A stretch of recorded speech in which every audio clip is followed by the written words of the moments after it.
독일의 철학자 괴테는 노년에 관한 유명한 말을 남겼다. 노인의 삶은 상실의 삶이다. 사람은 늙어가면서 다음 5가지를 상실하며 살아가기 때문이다. 즉, 건강과 돈, 일과 친구, 그리고 꿈을 잃게 된다. 맞는 말 같지만 또 맞지 않는 말이기도 하다. 노년은 죽지 않는다면 누구나가 맞이하게 된다. 인간의 숙명이다. 독일 민요에 이런 말이 있다. 나는 살고 있다. 그러나 나의 목숨의 길이는 모른다. 얼마나 오래 살았느냐가 중요한 것이 아니라 어떻게 살았느냐가 중요하고, 몇 살인지가 중요한 게 아니라 얼마나 올바르게 살고 곱게 늙어가고 있느냐가 중요하다. 준비를 소홀히 하지 않는다면 우리의 노년도 풍요로울 수 있다. 그 어떤 것도 잃지 않을 수 있을 것이다. 노년의 기간은 절대 짧지 않다는 것을 기억하라. 잘 늙으려면 젊은 시절부터 잘 살아야 한다. 수십 년 살아온 생활 습관 때문에 여간 독한 결심을 하지 않고는 그 오랜 습관을 바꾸기가 쉽지 않기 때문이다. 부처님께서도 돈, 배우자, 친구, 건강, 일에 대해 다음과 같이 말씀하시며 미리 준비할 것을 당부하셨다. 중하함경에서 재물을 구한 뒤에는 그것을 나누어 4분으로 만들라. 1분으로는 음식 만들고, 1분으로는 농사의 미천으로 삼고, 1분은 간직하여 저축했다가 급할 때 쓰도록 하라. 농사꾼이나 장사꾼에게 주어 나머지 1분에는 이자를 나게 하고 라고 설한다.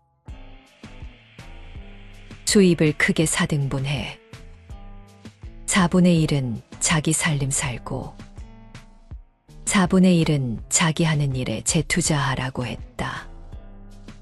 또 4분의 1은 망할 때를 대비해 저축하고 마지막 4분의 1은 주변인들에게 보시할 것을 당부한 것이다.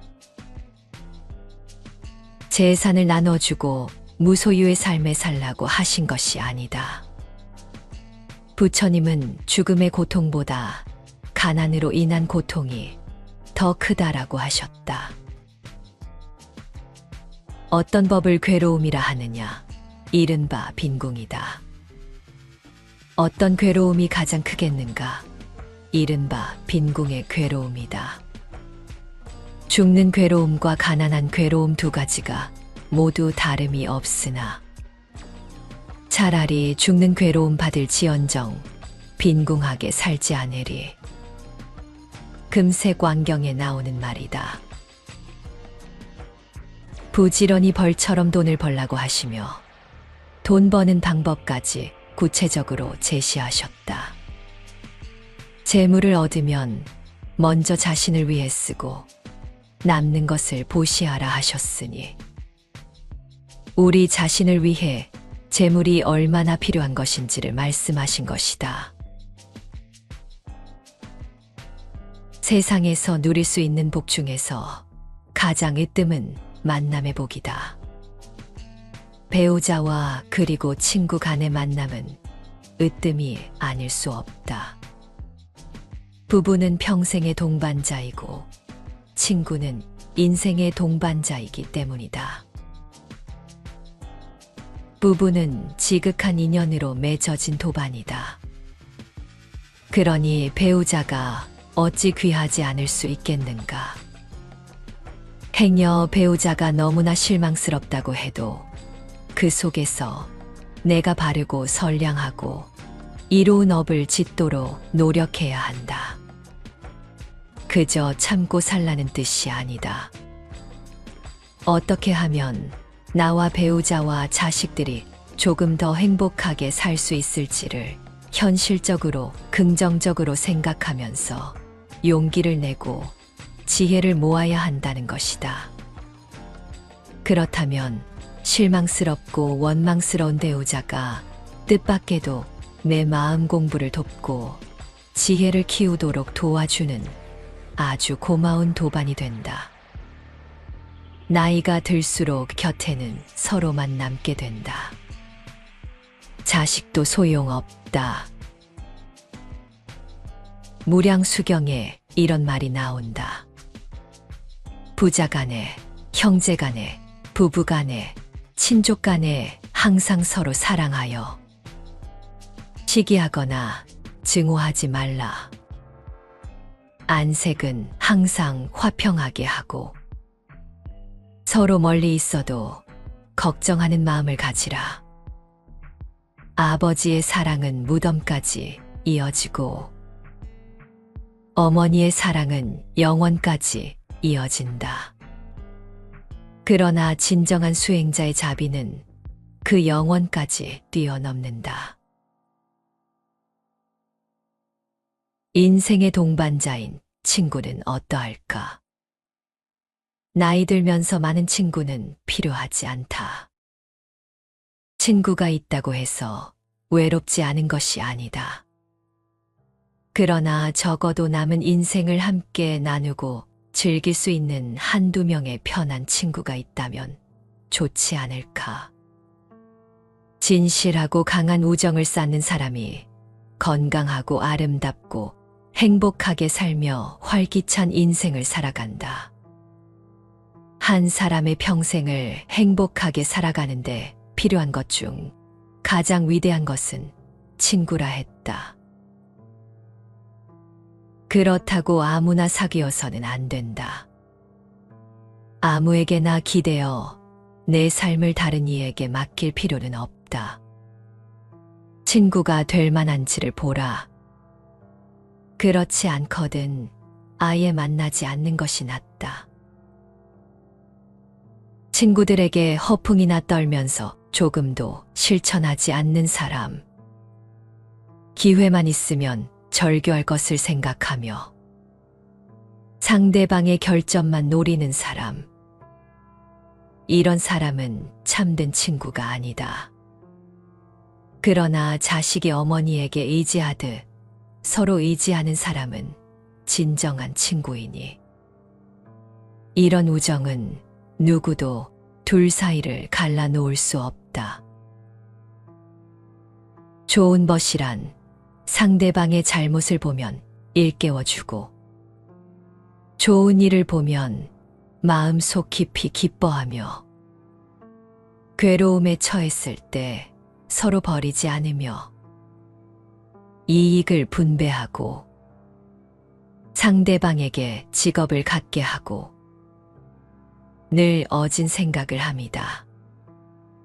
나쁜 벗이란 상대의 물질을 빼앗으며 거짓말을 하며 체면만을 좋아하며 삿된 가르침을 주는 것이니라. 부끄러워할 줄 모르는 사람, 낯이 두꺼운 사람, 중상모략이나 일삼고 남을 헐뜯는 사람, 뻔뻔하고 비열한 사람, 이런 사람들에게 있어서 삶은 너무나 쉽고 간편하다. 부끄러워할 줄 알고 그 영혼의 순결을 지켜가려는 사람, 매사에 신중한 사람, 언제 어디서나 해탈의 경지에 이르려는 사람, 이들에게 있어서 삶은 너무나 힘든 고행의 길이다.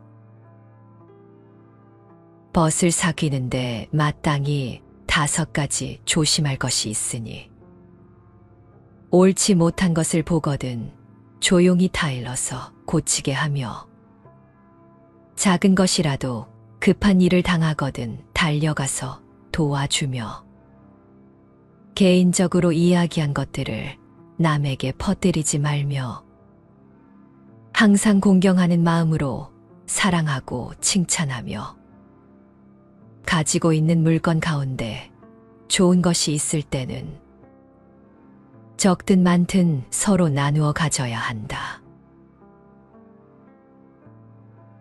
몸이 건강하지 못하면 세상 온갖 것이 의미 없다.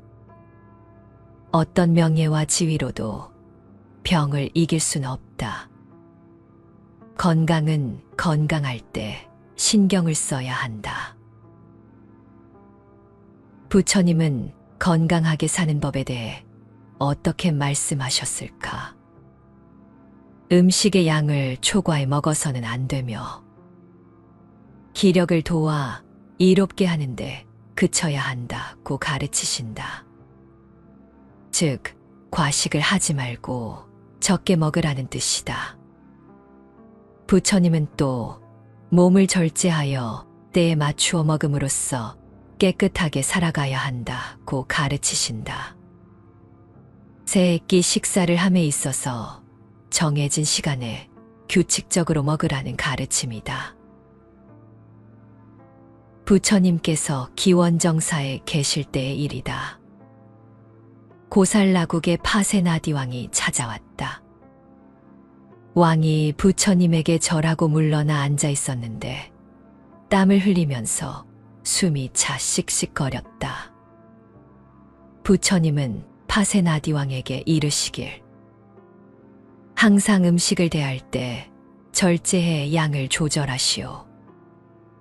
그러면 소화하기도 편하고 목숨을 오래 보존할 것이며 고통 또한 적어질 것이오라고 하셨다. 왕이 부처님 말씀대로 음식을 줄이자 얼마 되지 않아 살이 빠지고 용모도 단정하게 됐다. 그리고 부처님에 대한 믿음도 더 확고해졌다.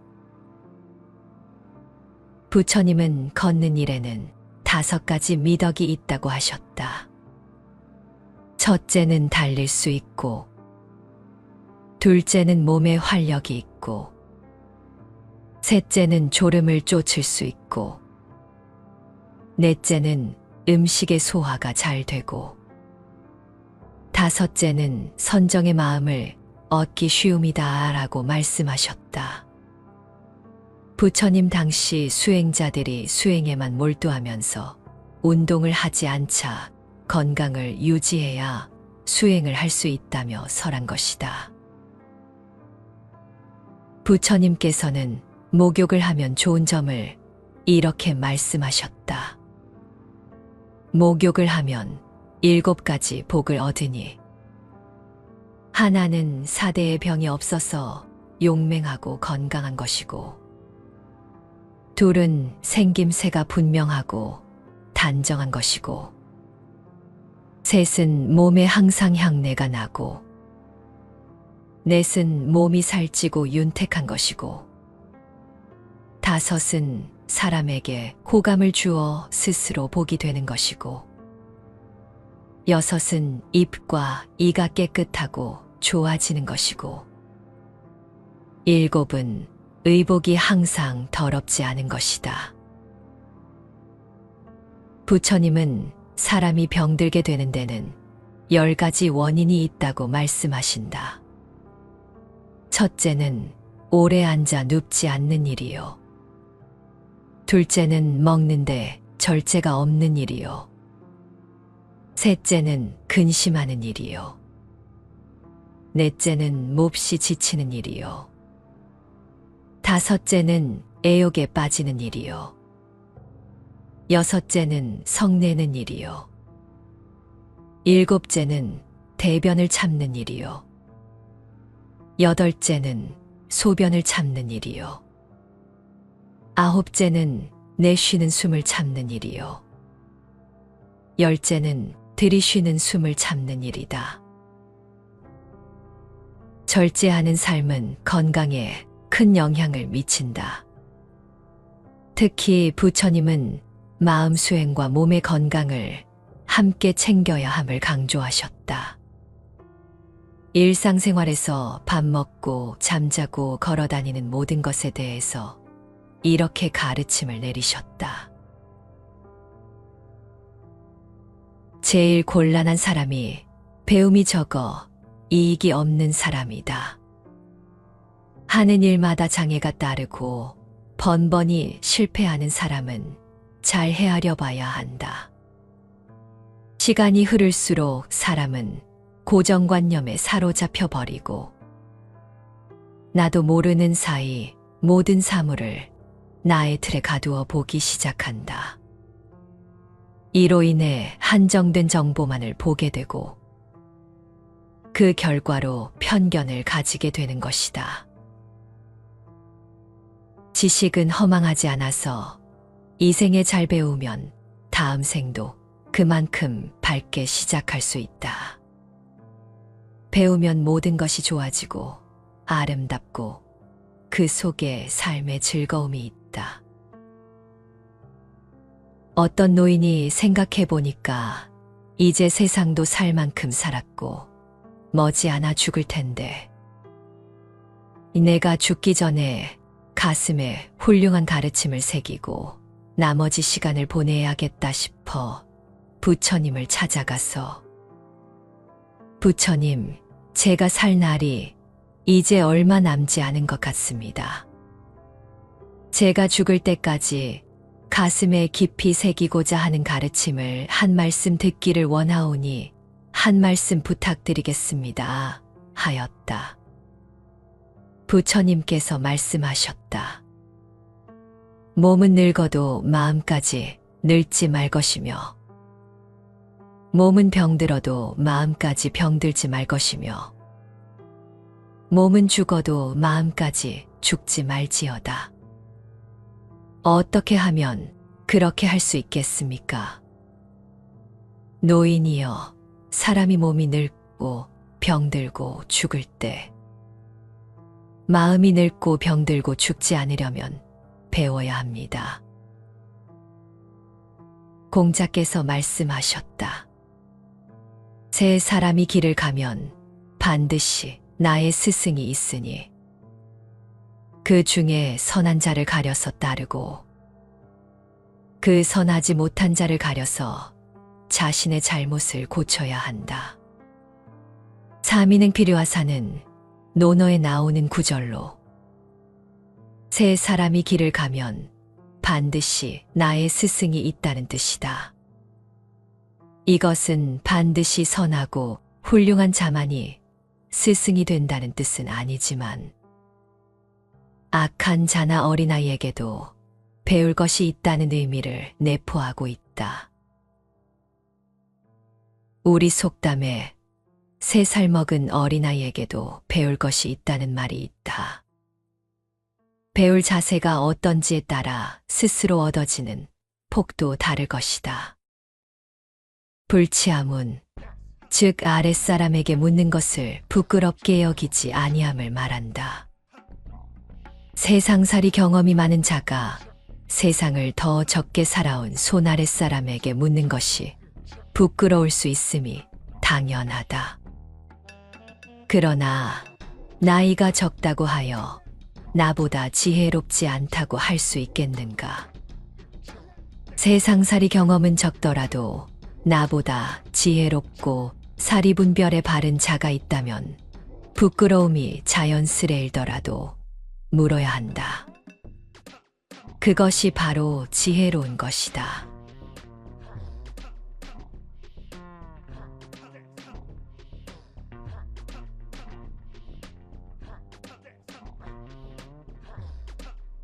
독일의 철학자 괴테는 노년에 관한 유명한 말을 남겼다.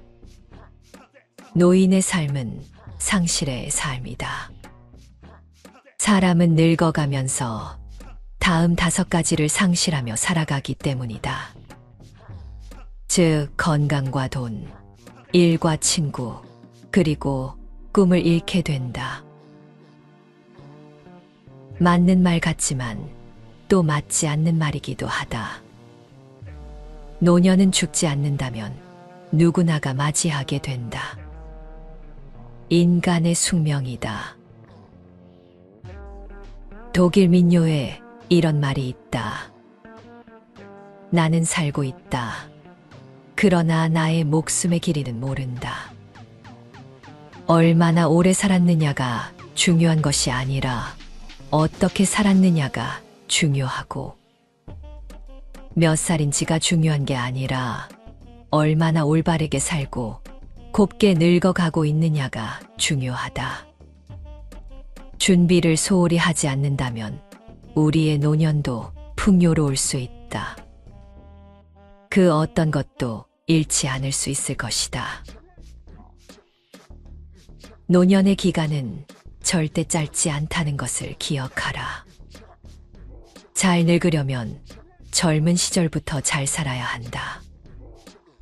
수십 년 살아온 생활 습관 때문에 여간 독한 결심을 하지 않고는 그 오랜 습관을 바꾸기가 쉽지 않기 때문이다. 부처님께서도 돈, 배우자, 친구, 건강, 일에 대해 다음과 같이 말씀하시며 미리 준비할 것을 당부하셨다. 중하함경에서 재물을 구한 뒤에는 그것을 나누어 4분으로 만들라. 1분으로는 음식 만들고, 1분으로는 농사의 미천으로 삼고, 1분은 간직하여 저축했다가 급할 때 쓰도록 하라. 농사꾼이나 장사꾼에게 주어 나머지 1분에는 이자를 나게 하고 라고 설한다. 수입을 크게 4등분해 4분의 1은 자기 살림 살고 4분의 1은 자기 하는 일에 재투자하라고 했다. 또 4분의 1은 망할 때를 대비해 저축하고 마지막 4분의 1은 주변인들에게 보시할 것을 당부한 것이다. 재산을 나눠주고 무소유의 삶에 살라고 하신 것이 아니다. 부처님은 죽음의 고통보다 가난으로 인한 고통이 더 크다라고 하셨다. 어떤 법을 괴로움이라 하느냐? 이른바 빈궁이다. 어떤 괴로움이 가장 크겠는가? 이른바 빈궁의 괴로움이다. 죽는 괴로움과 가난한 괴로움 두 가지가 모두 다름이 없으나 차라리 죽는 괴로움 받을지언정 빈궁하게 살지 않으리. 금색 왕경에 나오는 말이다. 부지런히 벌처럼 돈을 벌라고 하시며 돈 버는 방법까지 구체적으로 제시하셨다. 재물을 얻으면 먼저 자신을 위해 쓰고 남는 것을 보시하라 하셨으니 우리 자신을 위해 재물이 얼마나 필요한 것인지를 말씀하신 것이다. 세상에서 누릴 수 있는 복 중에서 가장 으뜸은 만남의 복이다. 배우자와 그리고 친구 간의 만남은 으뜸이 아닐 수 없다. 부부는 평생의 동반자이고 친구는 인생의 동반자이기 때문이다. 부부는 지극한 인연으로 맺어진 도반이다. 그러니 배우자가 어찌 귀하지 않을 수 있겠는가? 행여 배우자가 너무나 실망스럽다고 해도 그 속에서 내가 바르고 선량하고 이로운 업을 짓도록 노력해야 한다. 그저 참고 살라는 뜻이 아니다. 어떻게 하면 나와 배우자와 자식들이 조금 더 행복하게 살 수 있을지를 현실적으로 긍정적으로 생각하면서 용기를 내고 지혜를 모아야 한다는 것이다.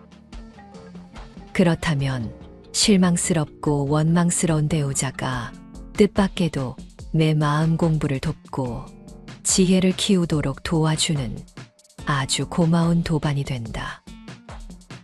나이가 들수록 곁에는 서로만 남게 된다. 자식도 소용없다. 무량수경에 이런 말이 나온다. 부자간에, 형제간에, 부부간에, 친족간에 항상 서로 사랑하여 시기하거나 증오하지 말라. 안색은 항상 화평하게 하고 서로 멀리 있어도 걱정하는 마음을 가지라.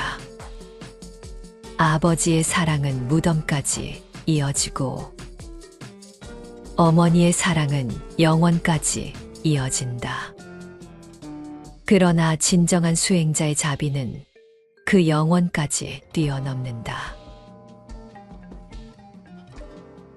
인생의 동반자인 친구는 어떠할까? 나이 들면서 많은 친구는 필요하지 않다. 친구가 있다고 해서 외롭지 않은 것이 아니다. 그러나 적어도 남은 인생을 함께 나누고 즐길 수 있는 한두 명의 편한 친구가 있다면 좋지 않을까. 진실하고 강한 우정을 쌓는 사람이 건강하고 아름답고 행복하게 살며 활기찬 인생을 살아간다. 한 사람의 평생을 행복하게 살아가는데 필요한 것 중 가장 위대한 것은 친구라 했다. 그렇다고 아무나 사귀어서는 안 된다. 아무에게나 기대어 내 삶을 다른 이에게 맡길 필요는 없다. 친구가 될 만한지를 보라. 그렇지 않거든 아예 만나지 않는 것이 낫다. 친구들에게 허풍이나 떨면서 조금도 실천하지 않는 사람. 기회만 있으면 절교할 것을 생각하며 상대방의 결점만 노리는 사람. 이런 사람은 참된 친구가 아니다.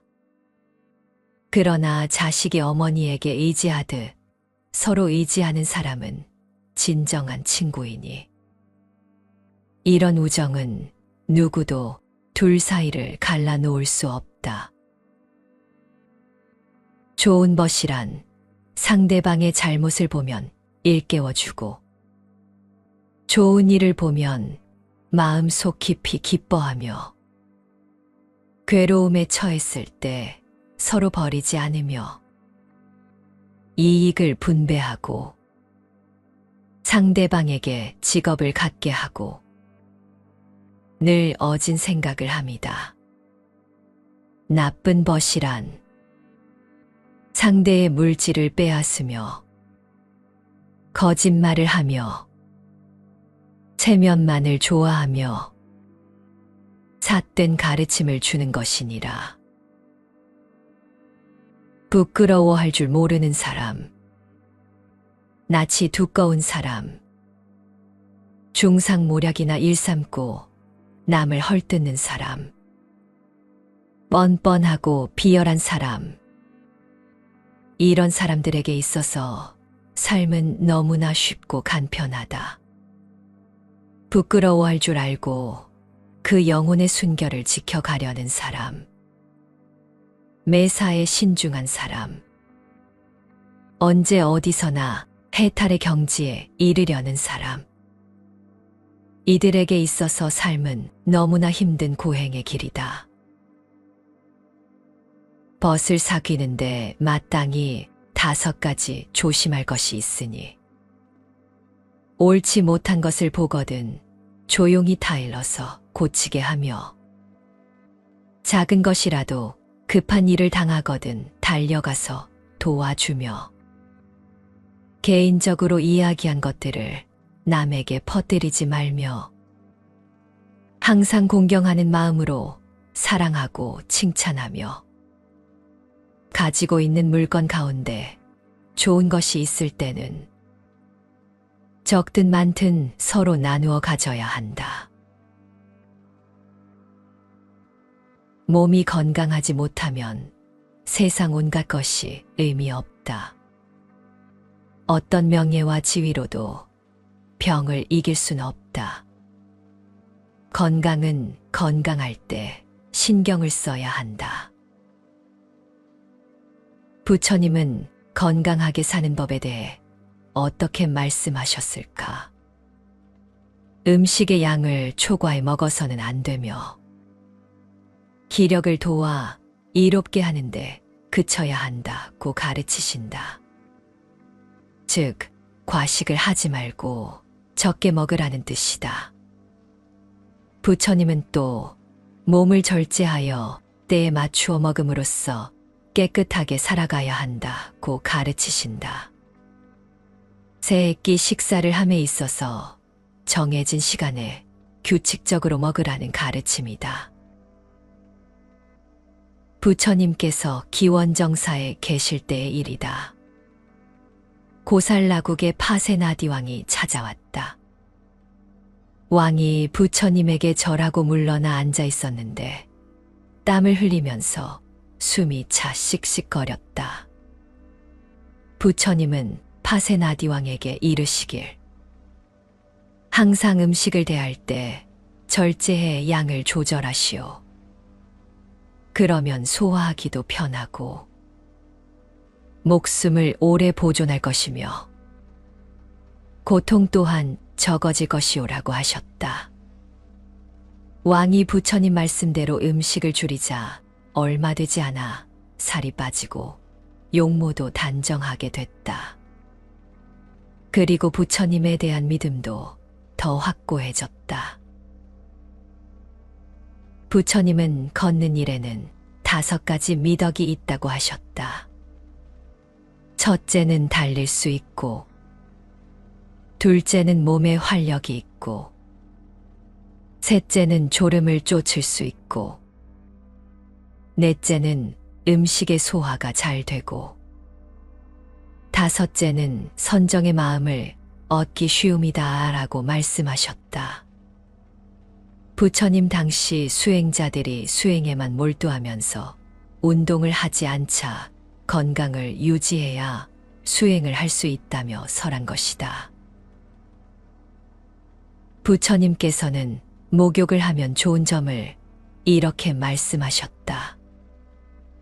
목욕을 하면 7가지 복을 얻으니, 하나는 사대의 병이 없어서 용맹하고 건강한 것이고, 둘은 생김새가 분명하고 단정한 것이고, 셋은 몸에 항상 향내가 나고, 넷은 몸이 살찌고 윤택한 것이고, 다섯은 사람에게 호감을 주어 스스로 복이 되는 것이고, 여섯은 입과 이가 깨끗하고 좋아지는 것이고, 일곱은 의복이 항상 더럽지 않은 것이다.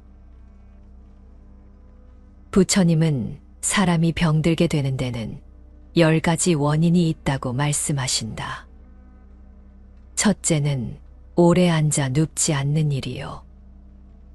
둘째는 먹는데 절제가 없는 일이요. 셋째는 근심하는 일이요. 넷째는 몹시 지치는 일이요. 다섯째는 애욕에 빠지는 일이요. 여섯째는 성내는 일이요. 일곱째는 대변을 참는 일이요. 여덟째는 소변을 참는 일이요. 아홉째는 내쉬는 숨을 참는 일이요. 열째는 들이쉬는 숨을 참는 일이다. 절제하는 삶은 건강에 큰 영향을 미친다. 특히 부처님은 마음 수행과 몸의 건강을 함께 챙겨야 함을 강조하셨다.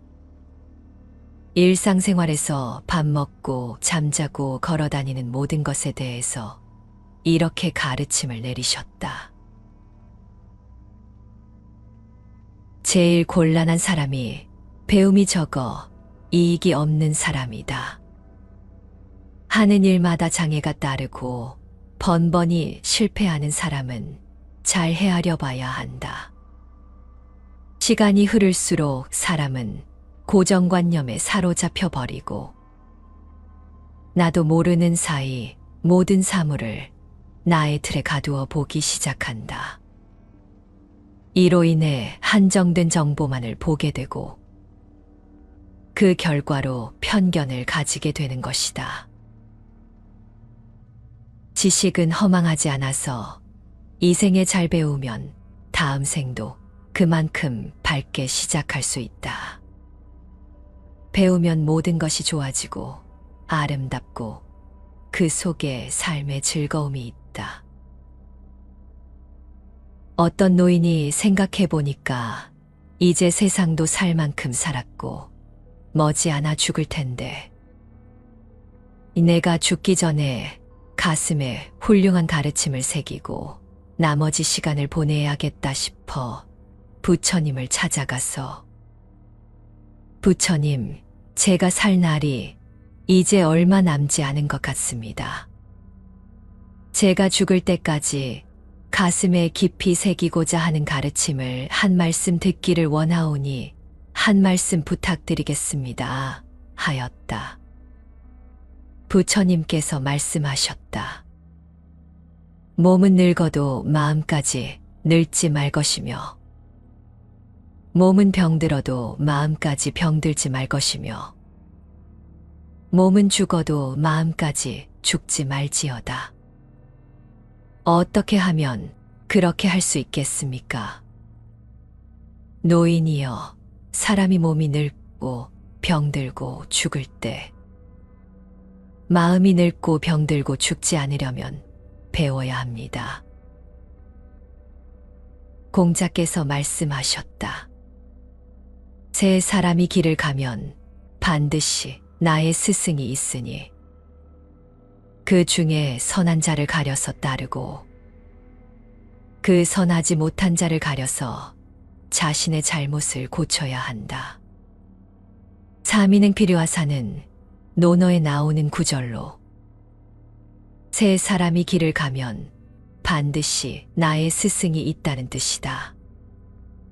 이것은 반드시 선하고 훌륭한 자만이 스승이 된다는 뜻은 아니지만 악한 자나 어린아이에게도 배울 것이 있다는 의미를 내포하고 있다.